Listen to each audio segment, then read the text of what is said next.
Olá! Na pré-história era usada para a caça e a sobrevivência. Ainda na antiguidade tornou-se forma de combate entre os guerreiros. No mundo moderno é uma modalidade esportiva em que os praticantes usam armas brancas para atacar e se defender. A espada, o florete e o sabre. A esgrima tem pelo menos 3.000 anos de história. Faz parte das disputas olímpicas desde 1896. É reconhecida mundialmente, porém pouco divulgada no Brasil, que tem atletas capacitados defendendo nossa bandeira em competições aqui e lá fora. O programa SP Esporte de hoje recebe Karina Lakerbay, medalha de ouro nos Jogos Sul-Americanos disputados em Santiago este ano no Chile, Nicolas Ferreira, esgrimista da arma espada, e Ricardo Ferrazzi, que é mestre de armas, que é o profissional que forma os atletas. Muito obrigado pela presença de todos aqui nesse programa SP Esporte. Ricardo, qual é a origem da esgrima? Tem pelo menos 3.000 anos, mas lá atrás remonta a que momento?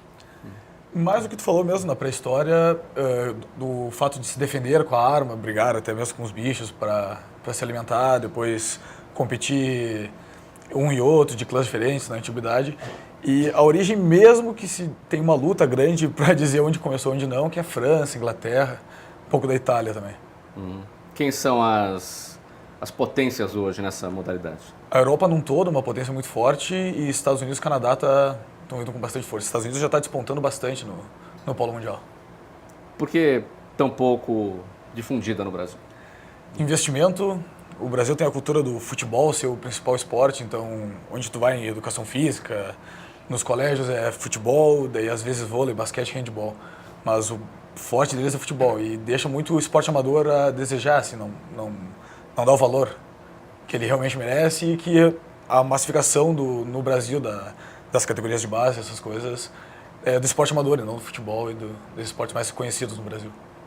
Eu acho que vale dizer também que por muito tempo se tinha a ideia de que esgrima é um esporte muito elitizado, mas porque antes você só conseguia fazê-los em clubes, então você tinha que ser sócio do Pinheiro, sócio do Paulistano para conseguir praticar a modalidade. Então, quem eram os sócios, né? E hoje em dia não, hoje em dia no Brasil tem uma série de academias e é o mesmo processo de qualquer academia. Por exemplo, você vai fazer musculação, só que ao invés de fazer musculação você vai fazer esgrima, então você paga uma mensalidade, você tem o aluguel do equipamento e aí você consegue praticar de uma forma muito mais prática, né? Agora, nessa mudança, quer dizer, nessa fase, nesse período em que quem praticava esgrima eram sócios dos clubes e hoje já mais dentro das academias, vem atingindo a popularização que se quer disso, ou não se quer tanto a popularização também?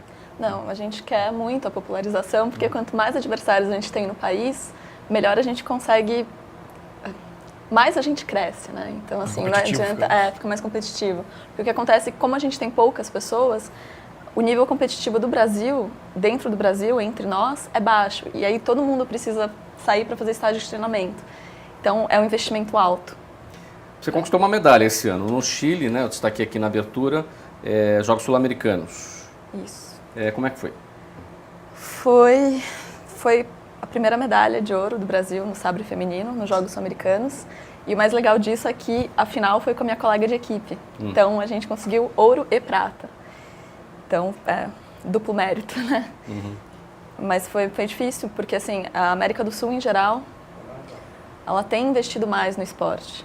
Principalmente porque as Olimpíadas serão no Brasil, né? Então, você consegue mandar mais atletas, você consegue criar essa cultura de um esporte que tá acontecendo. E aí, eles mandam para fora vários atletas. A Argentina, por exemplo, tem uma atleta do sabre feminino que acabou de ganhar o Campeonato Pan-Americano. Ela ganhou da bicampeã olímpica americana. Então, assim, foi um sucesso, foi surreal para quem viu. Foi tipo, a gente consegue também. Nicolas, ainda naquela questão da popularização, e com o passar do tempo, inicialmente os associados dos clubes que praticavam e agora já um pouco diferente. Enfim, qual é o perfil de quem procura a esgrima hoje, para assim, começar? No meu caso, né, eu sou atleta do Esporte Clube Pinheiros, né, que é um grande clube aqui de São Paulo, mas eu comecei em uma academia, aqui perto, né, do Parque do Ibirapuera, né, tinha uma sala de esgrima para crianças carentes iniciarem ao esporte, né? E eu comecei lá, por curiosidade mesmo. Minha mãe, professora de educação física, ela sempre soube a importância do esporte, que é uma coisa que realmente é muito importante para o desenvolvimento das crianças e todas as pessoas, né? Então eu comecei a fazer a esgrima por curiosidade mesmo, né? Era aquele esporte que existia ali, a possibilidade de praticar, e eu tive esse amor pelo esporte, né? Então eu acho que uma coisa que pode difundir muito a esgrima no Brasil é justamente essa divulgação em massa mesmo, sabe? Você mostrar que esse esporte não é um esporte elitizado. Existe um investimento, claro, mas é um investimento inicial que, às vezes, você pensa, o material de esgrima pode custar bem mais barato do que uma chuteira, por exemplo, né? Quanto custa um material de esgrima, para começar? Um material para se começar, uma roupa, que é uma marca nacional, Flash, né, de uma gaúcha, vai custar uns R$300, uma roupa completa, um florete para iniciar, uma espadinha para iniciar, uns R$200. Então, com R$500, no máximo R$600, você começa a praticar. Seu filho pode começar a praticar o esporte. E esse material tem uma durabilidade, principalmente no início, tem uma durabilidade muito grande, né? Então, a partir do momento que você começar a competir, ter várias competições, tanto fora, aí existe o investimento, o investimento aumenta, assim como qualquer outro esporte, né? Mas eu acho que justamente a divulgação, essas academias que abriram bastante aqui em São Paulo, principalmente, né? Então é essa divulgação que faz com que o esporte se difunda dentro do Brasil. Porque é um esporte realmente que te dá benefícios, né? A qualidade motora, o desenvolvimento de velocidade, raciocínio rápido. Então não tem contraindicação. Então, como é que ele pode se tornar atrativo? Como é que você deve divulgar a esgrima, criando o apelo para que a pessoa realmente se interesse pelo esporte? Já falando desses benefícios físicos, até sociais, né, que ele pode proporcionar, como é que cria esse apelo num eventual praticante? Assim, a esgrima, eu comecei a praticar e me apaixonei de primeira, assim, né? Foi o primeiro contato que eu tive, eu falei, putz, isso é realmente muito legal, vai ser muito bom para mim. Eu acho que dessa maneira que deve ser, né? Agora a gente tem os Jogos Olímpicos aqui em casa, né? Então o Brasil vai ser uma vitrine de todos os esportes.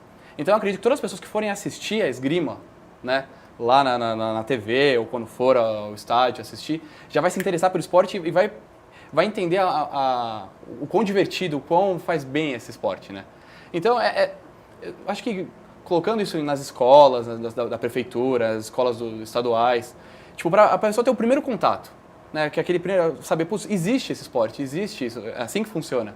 É o suficiente para correr atrás e começar a praticar. Desmistificar também, que é esse negócio que é o esporte de elite, que não... Antigamente, de repente, podia ser, onde era muito mais difícil o acesso, como a Mariana falou, que era só clubes, tinha que associar o clube, pagar mais uma mensalidade para fazer a esgrima. Hoje em dia, aqui em São Paulo, é o único lugar, se não me engano, que tem escolas com esgrima hoje em dia, com uma atividade extracurricular. Então tem 3 ou 5 profissionais de educação física, não necessariamente formados em esgrima ou formado em mestre de armas, que dão essa iniciação. Depois, se a criança quer começar a competir, ela vai lá, se filia a algum clube, mas que não precisa pagar nada, ela só joga para aquele clube, mas continua treinando na sala dela. Desmistificar, então, que é esse esporte de elite, falar das valências que tem na esgrima, respeito com o adversário, tu é obrigado a saudar o adversário antes de entrar em pista, antes de começar a combater, e no final, ganhando ou perdendo, tem que cumprimentar ele.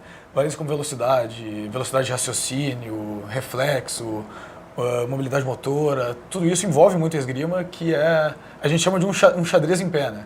Você tem que pensar tudo que o adversário pode fazer, isso ajuda na formação, no caráter da criança, como ela vai desempenhar a partir desse momento, a partir do colégio, como é que vai entrar na faculdade, no campo de trabalho, tudo ajuda, né? Tudo todo. Tem a expressão entre vocês, xadrez com músculos também, não é isso? Sim.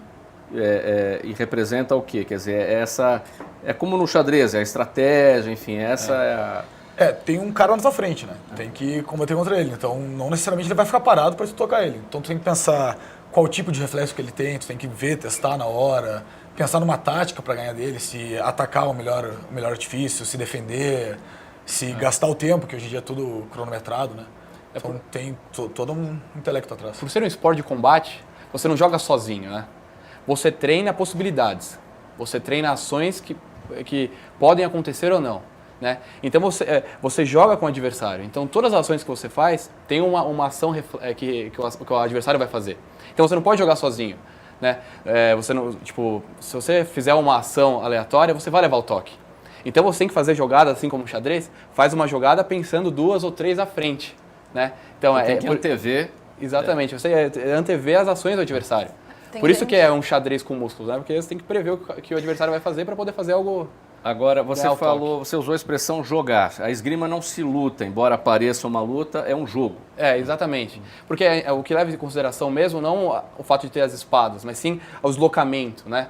O jogo das pernas, né? Porque você está em constante movimento, uma hora rápido, uma hora mais devagar. Então, esse movimento das pernas que se nomeia jogo, né? A esgrima. Aí porque você não tem contato direto com o adversário, né? Então, é o seu sabre, a sua espada que toca o adversário, não é sua mão, você não tem esse contato. É o único esporte De luta, caracterizado de luta que não permite contato físico. E nós temos umas imagens que foram feitas numa academia.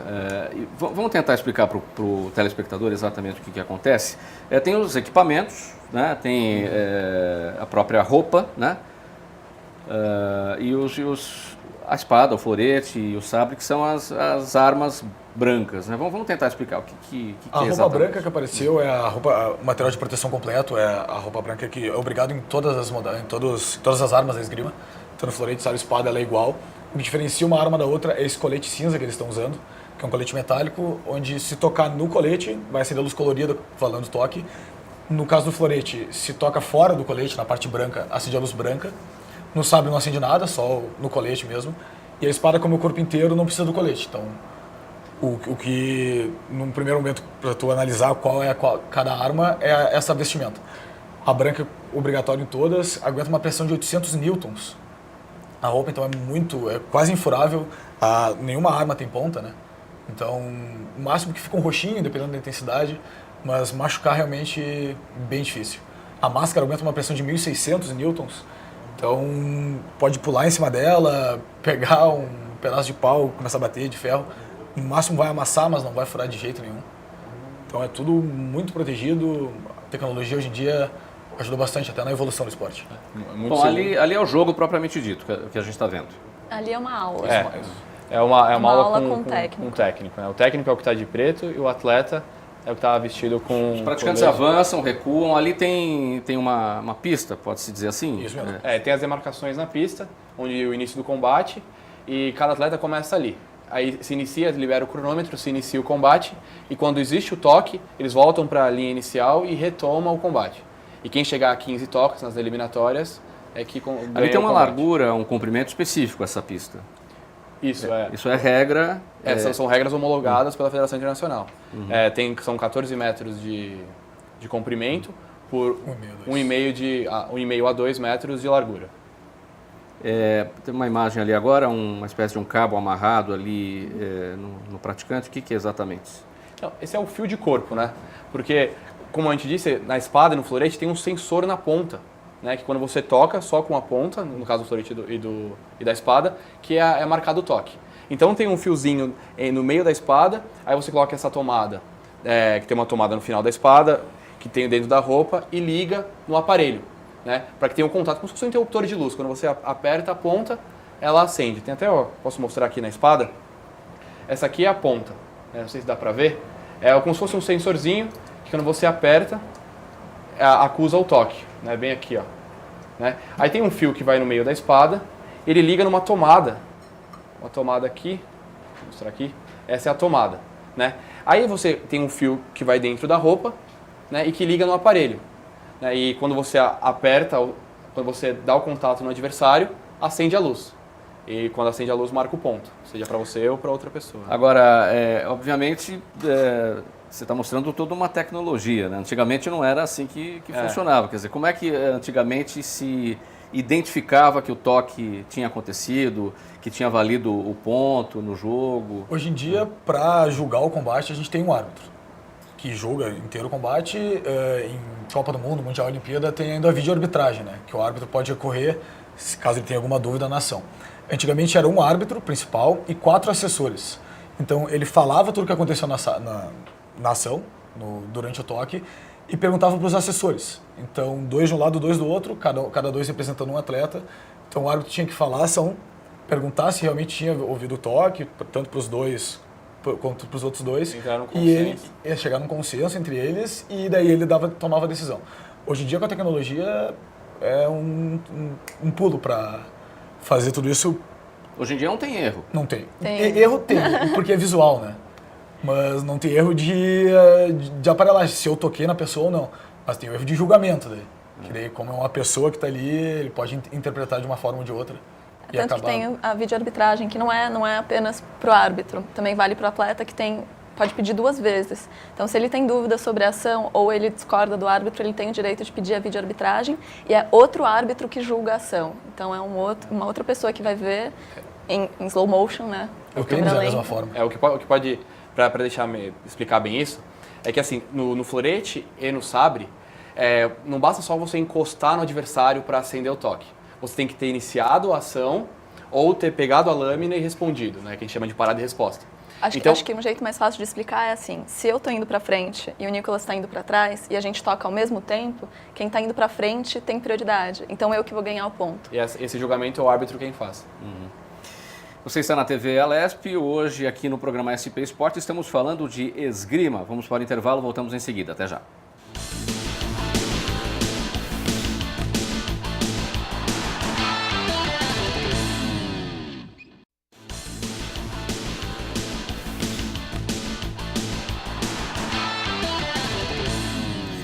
De volta aqui na TV Alesp com o programa SP Esporte, hoje falando sobre a esgrima.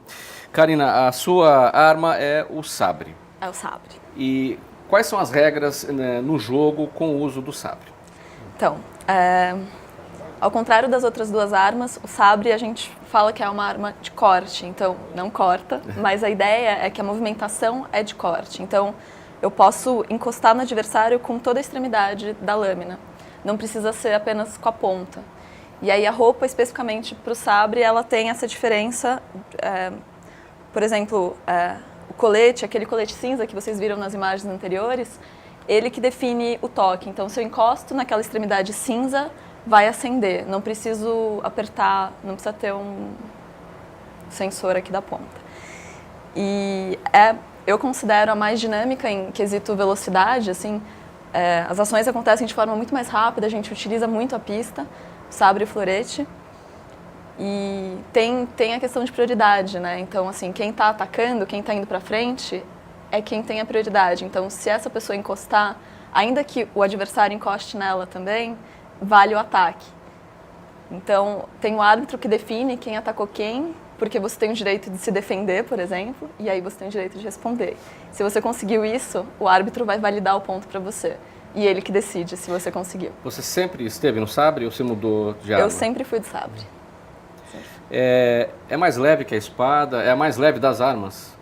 Eu acho que o florete é mais leve. Florete um pouco mais. Florete e sabre tem mais ou menos o mesmo peso e a espada um pouquinho mais pesada. É bem E mais há pesado. uma preferência pelas mulheres praticantes da esgrima, o sabre até em razão do peso da arma? Então, não. O que acontece no Brasil é que a preferência se dá muito mais pela localização do lugar de treino, e aí cada academia e clube, os clubes não, mas as academias, elas priorizam uma arma. Então, por exemplo, a Academia Paulista de Esgrima, que é onde eu jogo, por quem eu jogo, a gente só tem sabre lá. Então, quem for fazer esgrima lá, vai fazer o sabre. Se quiser fazer outra coisa, vai ter que ir em outro lugar. E, de repente, esse outro lugar não é acessível geograficamente no tempo que a gente tem, que é super corrido em São Paulo, né? Agora, cada arma no jogo tem a sua regra.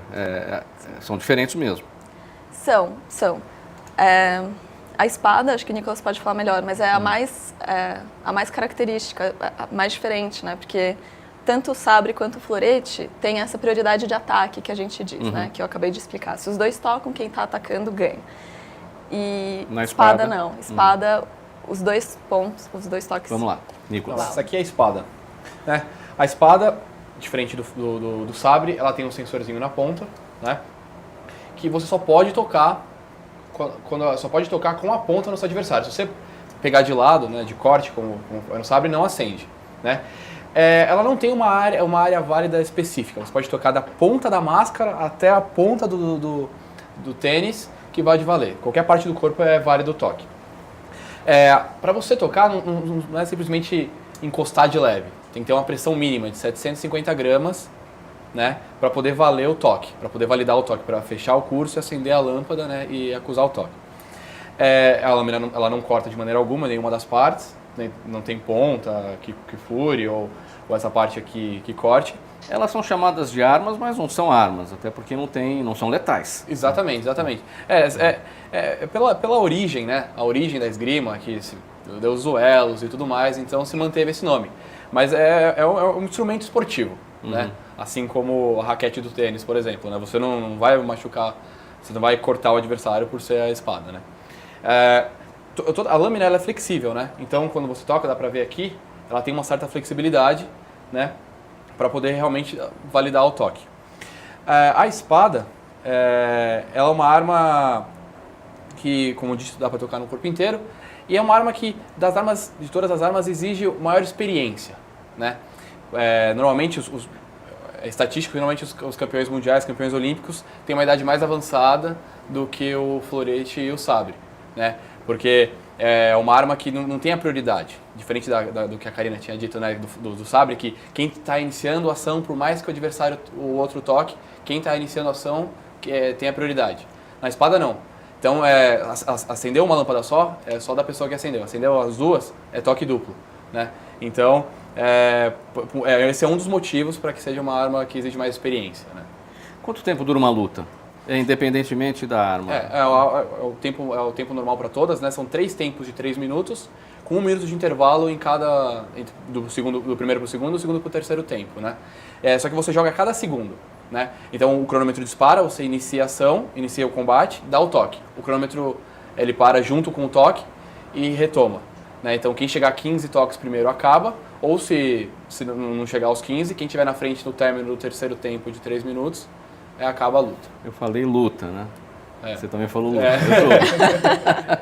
Então são 9 minutos, é isso? São 3 tempos de 3 minutos, isso, com intervalo de 1 minuto entre eles. Isso. São 9 minutos. Quem chegar a 15 primeiro... que ganha a disputa, né? Se não chegar a 15 nesses 3 tempos de 3 minutos... Então, se não chegar a 15... quem tiver mais. Na frente. Caso esteja empatado, aí tem o Golden Score, né? Aí tem 1 minuto, é sorteada a prioridade... normalmente se joga moedinha, quem ganhar a moedinha tem 1 minuto de jogo. Se não houver toque, né, nesse 1 minuto, quem tiver a prioridade que foi ganho pela moeda, ganha o jogo. Os jogos são eliminatórios ou são classificatórios? Então, tem 2 fases a competição. Tem, como se fosse a Copa do Mundo, tem a fase de grupo e a fase de eliminatória direta. A fase de grupo a gente chama de pool, que são jogos que você divide em 7 atletas, 7, 8 atletas, que jogam entre si a 5 toques. Então é classificatório. A primeira parte é classificatória. Aí depois disso é feito um quadro preliminar, né? Soma os pontos, os resultados, as vitórias. Aí, a partir daí o primeiro joga com o último, o segundo com o penúltimo, aí é eliminatório. É o mata-mata, literalmente. É o mata-mata, exatamente. Agora, Ricardo, a questão dos... A gente falou um pouquinho lá no outro bloco, mas vamos tentar retomar esse raciocínio. A questão dos benefícios. Os aspectos físicos, aspectos sociais do jogo. Como é que isso tudo vem? Bastante interação, né? Tu tem apesar de ser um esporte individual, tu treina com uma equipe, tu tem toda uma estrutura. Velocidade de raciocínio, reflexo, capacidade motora, coordenação, noção de espaço, noção de distância, tudo isso envolve bastante a esgrima. De forma geral, assim, é um xadrez, como a gente disse antes. Tu tem que pensar bastante, tem que gastar tanto o físico quanto o teu intelecto para conseguir jogar esgrima. Em que medida tem também a questão social, né? Valoriza a questão social, uma vez que isso mexe com respeito ao adversário, né? Sim, hoje em dia tem um projeto aqui em São Paulo chamado Mosqueteiros de Paraisópolis. Um projeto, ele foi inicialmente idealizado pela Ana Carolina Pontes, que era uma ex-atleta, deixou de ser atleta para ser mãe agora. Ela abraçou a ideia, foi atrás de contatos, tem a ABE, que é a Associação Brasileira de Esgrimistas, com base aqui em São Paulo, que abraçou o projeto junto com ela, então eles tocam lá em Paraisópolis. Hoje em dia tem cerca de 30 alunos, mais ou menos, com 2 professores ministrando as aulas, 2 vezes por semana cada turma. Um projeto inicial, sem apoio nenhum, tudo doação, venderam rifa para conseguir pagar os professores, parte de marketing, captação de verba, é tudo voluntário, então só quem é pago são os professores. Se tem verba, tem o projeto, se não tem verba a gente dá um jeito, mas fica mais complicado, porque não, o pessoal que ministra as aulas são profissionais, querendo ou não, né? Não fazem só aquilo, então tem que ter uma remuneração. E o resto tudo voluntário, um projeto bem legal, tomara que vá bastante adiante aí. Tentaram um projeto com a Petrobras agora, infelizmente não foi aprovado. Ano seguinte vamos tentar fazer de novo o projeto para massificar bastante, não deixar só em escolas particulares, né? Colocar é o CEL lá em Paraisópolis, que abraçou o projeto, colocar em várias partes em vários bairros, que colocar em favela, em escola pública, seria bem legal para massificação geral do esporte. Quantas pessoas estão envolvidas com a esgrima, assim, em projetos sociais como esse? Esse é o único? Existem outros? Aqui em São Paulo esse é o único. Tem um em Porto Alegre também, que é a Sacepod, que dá aula para crianças carentes também. Mas aqui em São Paulo é só o Mosqueteiro de Paraisópolis a ABE que cuida, né, que é a Associação Brasileira de Esgrimistas. Então lá tem 4, 5 profissionais, marketing, captação de verba, fazer projeto, tudo é essa parte da ABE que faz. E para dar as aulas são 2 professores que são envolvidos. O objetivo nesse projeto no Paraisópolis é profissionalizar mesmo as pessoas na comunidade? É divulgar. Colocar fora só o futebol, lá, tem rugby lá também. Então a esgrima a gente conseguiu infiltrar a esgrima lá para mostrar, né? Que não é só de futebol, vôlei, basquete que vive o esporte. Karina, dentro do jogo, quando você está elaborando as suas estratégias, quanto tempo tem em média, se é que dá para calcular isso, para você elaborar uma ação, elaborar uma estratégia para contra-atacar o adversário, ou para se defender do adversário? Então, o sabre é o mais dinâmico, como eu falei. Então, por exemplo, a gente tem pontos que a gente usa toda a extensão da pista, os 14 metros, em 5 segundos, por exemplo. Então, é muito rápido. E nesse tempo, já deu tempo de atacar, de defender, de responder. Então, a gente tem aulas técnicas que ajudam a automatizar uma série de respostas, né, ao estímulo do adversário. Tirando isso, o tempo de retorno para o ponto inicial também ajuda, é o tempo que você vai pensando na próxima ação. Se o adversário fez isso agora, o que provavelmente ele vai fazer depois? E como eu me adapto a esse jogo? E aí, no sabre, a gente tem 1 minuto. Quando se atinge os 8 pontos, quem atingir, tanto faz.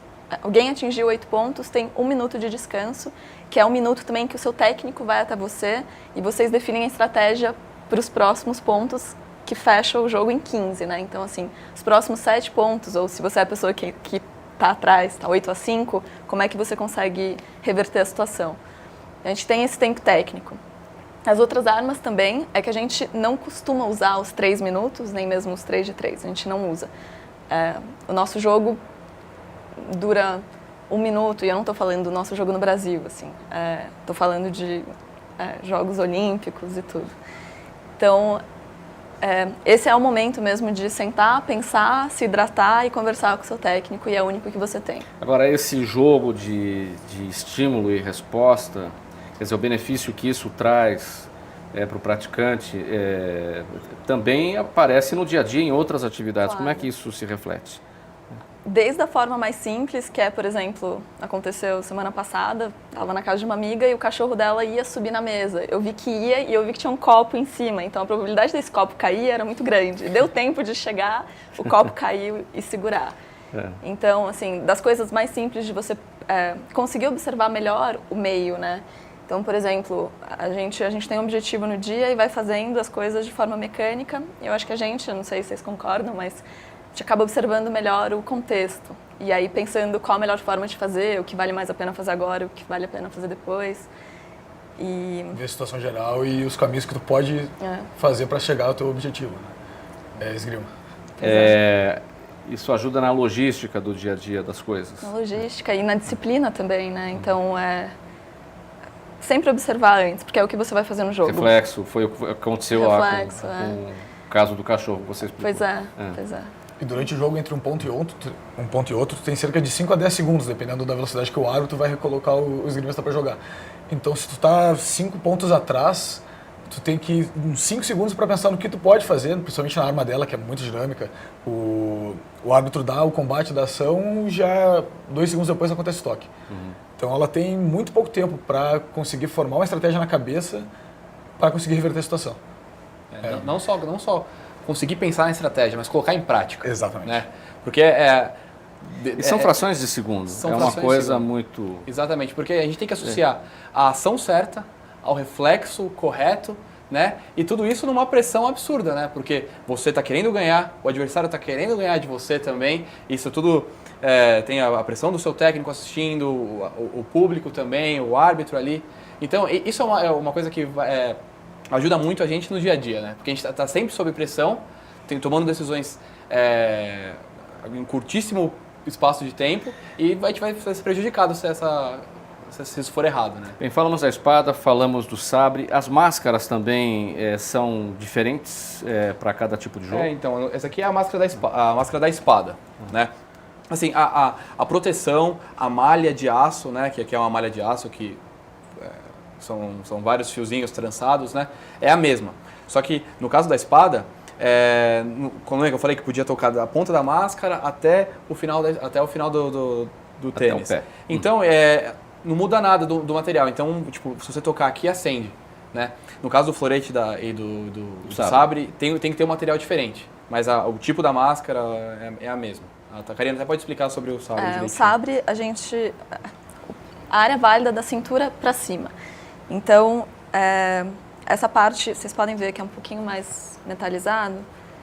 Tem esse material. É esse material que também fica no colete. E se alguém encostar aqui, vai acender. E aqui também. Então, aqui a gente está com as duas armas completamente diferentes, mas, por exemplo, a máscara dele não é metalizada nesse sentido, né, desse material, e a minha é completamente. Mas o florete, essa parte cinza, vem até aqui. Então, a outra arma é outra máscara também. E aí, essa máscara vai depender, assim, em segurança é a mesma coisa. O que vai depender é o que vale e não vale em cada arma. Ricardo, agora o mestre de armas, ou o mestre de armas, né, como vocês dizem, ele forma o atleta. Como é que funciona essa formação? É formado pelo Exército, não é isso? A formação do mestre de armas, aqui no Brasil só tem um lugar, que é na Escola Superior de Educação Física do Exército, a ESEFEX, lá no Rio de Janeiro. Todo ano ímpar tem esse curso. É um curso para militares, só que o civil que já faz esgrima, ou que tem alguma vivência, pelo menos, com recomendação pode fazer. Ele é homologado pela FIA, Federação Internacional de Esgrima. Tem duração, hoje em dia, de 1 ano. Antigamente era 2 anos, era um pouquinho mais duradouro e específico. Hoje em dia é 1 ano. E serve para isso, para a pessoa ingressar no clube ou querer montar uma academia, dar essa parte de iniciação toda a formação, toda a base da esgrima. E se quiser ou tiver um atleta para isso, fazer a parte de alto rendimento. Este é o programa SP Esporte aqui na TV Alesp, falando hoje sobre esgrima. Mais um intervalo, voltamos em seguida.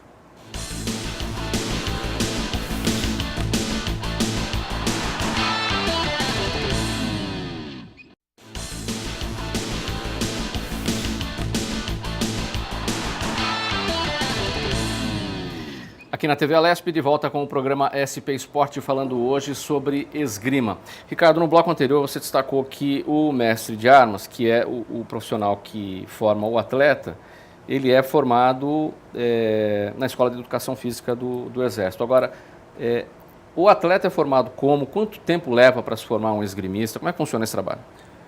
Para formar um esgrimista a ponto dele conseguir competir, jogar uma prova nacional, estadual que seja, 4, 5 meses ele está pronto, com uma base boa empunhadura, bom deslocamento em pista para jogar. Para formar um atleta de alto rendimento, eu vou te falar que no mínimo 5, 6 anos. Para ele ter todo o conhecimento corporal dele, toda a parte motora desenvolvida, de reflexo, é um pouco mais duradouro, mas nada que difere muito dos outros esportes, né? Acho que com 5, 6 anos dá para competir em alto rendimento. E esses forte. atletas de alto rendimento são quantos hoje no Brasil? No Brasil, que dá para dizer em alto rendimento, que ganham salário para fazer isso, são cerca de 12 a 15. Mas que lutam para chegar onde esses atletas estão, como a Karina e o Nicolas, são bastante. Uns 40, acho que dá para falar nas 3 armas. 6 armas que a gente diz, né? 3 masculina e 3 feminina. Tem bastante gente em ascensão, com a divulgação que está tendo bastante, com o investimento, está vindo tem um retorno maior, um retorno melhor de praticantes e de envolvidos querendo realmente continuar na esgrima. Você falou que são 15 e que ganham para isso. Então, fora esses 15, os demais não vivem da esgrima, não têm condições de viver da esgrima? Não, porque as nossas competições, Mundial, Copa do Mundo, Pan-Americano, não tem premiação em dinheiro, né? Então, ou tu é patrocinado, ou o teu clube te apoia, e a confederação, bastante. Como é um esporte amador e pequeno, a grana, a verba destinada à esgrima em si é muito pequena, comparado aos outros esportes, obviamente. A gente tem cerca de 0,5%, 1% da lei PIVA, que vem da parte das lotéricas, né, desses jogos. Então, é pouco para pagar funcionário que tem na confederação, mandar atleta, investir na massificação do esporte, que é uma obrigação por lei de todas as confederações, divulgar o esporte, abrir novos lugares. Verba, principalmente, é o que faz a diferença se o país é competitivo ou não. Não adianta tu ter 10 atletas, querer garimpar um deles para ser realmente alto rendimento, enquanto que no futebol tu vai no prédio onde tu mora, tem 50 praticantes. Tem uma escolinha lá, no parque tem escolinhas públicas, né, que tu pode ir lá fazer. Então é muito mais fácil ter um retorno de alguém que joga bem futebol do que alguém que joga bem esgrima. Quanto mais gente, mais fácil conseguir atleta, mais fácil conseguir talento. E tem um outro ponto que eu acho que para a esgrima é bem importante, que para o nosso calendário mundial e de classificação olímpica, por exemplo, a maior parte das provas ficam na Europa. Então, toda competição, por exemplo, de 10 competições, acho que no sabre feminino, por exemplo, 7 são na Europa. Então, assim, você imaginar que uma passagem para uma competição, a gente está falando de 2, 3 mil reais, e a gente tem algumas competições que são 2 vezes ao mês. Então, a gente fica nesse dilema e muitos atletas até preferem ficar fora nesse período, porque ir e voltar é um desgaste muito grande, mas viver lá também não é barato. E esse é o grande dilema. Então, pensar que a confederação ela precisa mandar esse atleta para a Europa, não é para o Chile, não é para a Argentina. Em que medida essa situação compromete chance de medalha? 2016 está aí, Rio de Janeiro, enfim, a medalha olímpica na esgrima do Brasil vai demorar para chegar? Não sei. Essa é uma pergunta bem difícil, mas a gente tem valorizado as classificações, que se classificar para uma Olimpíada não é simples, porque não é um por país, por exemplo. Então a gente precisa primeiro enfrentar as competições mundiais, a gente chama de calendário mundial, né, de provas, e não entrando entre os 16 melhores do mundo, que é um grande feito, a gente tem algumas vagas remanescentes. E aí, por continente, a gente está falando de 2 vagas no continente, ou pela classificação no pré-olímpico, que é uma pré-olimpíada da América, por exemplo, no nosso caso. E a gente está falando da América inteira, a gente está falando da América do Sul, por exemplo. Então, os países que não se classificaram, e, por exemplo, o Canadá, por exemplo, se não se classifica, ele tem que competir com a gente por uma vaga. Então, compete com toda a América por uma vaga. E é mata-mata. Então, assim, é muito difícil, é uma pressão muito grande. E vai fazer diferença, por exemplo, quem tiver mais experiência. No meu caso, participei de 2 pré-olímpicos e eu fiquei sem a minha vaga jogando com uma menina da Venezuela e ela se classificou. Ganhando de mim, ela se classificou e foi para a 3ª Olimpíada dela. E eu estava tentando a minha 1ª. Então, assim, essa distância entre os atletas que participam dessa competição que define a vaga é muito grande. E aí, essa experiência no exterior é o que vai ditar... Como é que você observa as suas chances para 2016? É difícil dizer. Assim, primeiro, eu tenho uma competição interna com uma atleta que também a gente tem o mesmo nível ali. E é sempre placar apertado, sempre a final de todas as competições aqui. Essa é a minha primeira grande disputa. Mas fora do Brasil, tanto eu e ela, a gente conseguiu medalhar nos Jogos Sul-Americanos, também foi um grande feito. Então eu sinto uma evolução. Agora eu não sei, porque todos os atletas estão evoluindo, todos os atletas têm investimento. E aí vai depender muito de lesões, por exemplo. Um atleta não tem como prometer que daqui a 2 meses não vai ter uma lesão, treinando firmemente. Então, não dá para prever nada. Então, mas, Nicolas, que lesões são essas? Como é que o esgrimista se machuca? Assim, o treino é puxado, né? O treino é diário. Não se machuca no jogo, se machuca pelos esforços repetitivos, exatamente. Nesse assim, sentido. Uma ação da espada ferir o adversário, isso é quase impossível, né? Até mesmo porque, como a gente disse, não é permitido contato entre os atletas durante o jogo de esgrima. Mas é uma lesão pelo esporte. Né? Qualquer coisa que você faz repetitivamente, todos os dias, é o esforço. Né? Mas voltando um pouco na situação da classificação olímpica, né?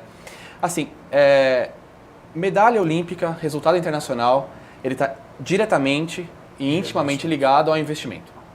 Quanto mais se investe, né? Quanto mais se investe no esporte, melhores são os resultados de medalha, de expressão internacional. Né? E eu acho que, no caso da esgrima do Brasil, a gente tem muitos atletas que estão se disputando fora, com incentivo próprio, com verba própria, realmente pelo amor ao esporte. Né? Então a gente tem aquela batalha com o adversário, a batalha com as formas de classificação para a Olimpíada e a batalha também de conseguir como que eu vou conseguir tentar classificar para a Olimpíada. Né? Então isso é uma coisa que a gente ainda tem que lutar muito no Brasil, né? O fato de investimento, né? O patrocínio e todas as outras maneiras. O investimento é o principal desafio. Porque a partir do momento que você tem investimento, você consegue ir para a Europa competir, né? Para você poder ir na Europa e perder, você precisa de investimento. Né? Para você chegar lá e ganhar experiência, né? O fato de ter 3 Olimpíadas, daquela atleta da Venezuela, né? Que a Karina disse. O fato de você ir para a Europa treinar, você precisa disso para poder ganhar experiência e crescer no esporte. Né?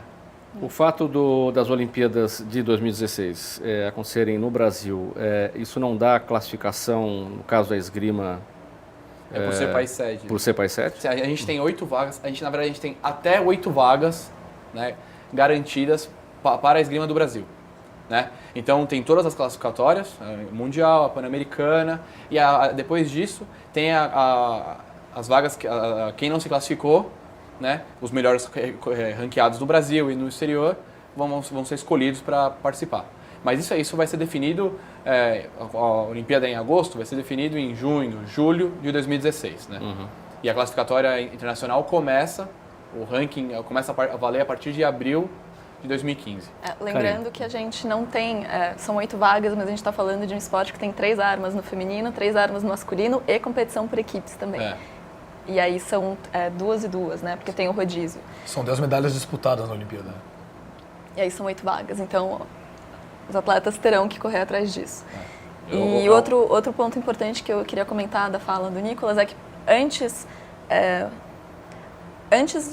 da gente ter um patrocinador, que hoje em dia é a Petrobras, os atletas sabiam que, por mais que eles quisessem, tentassem, investissem, eles jamais seriam remunerados, né?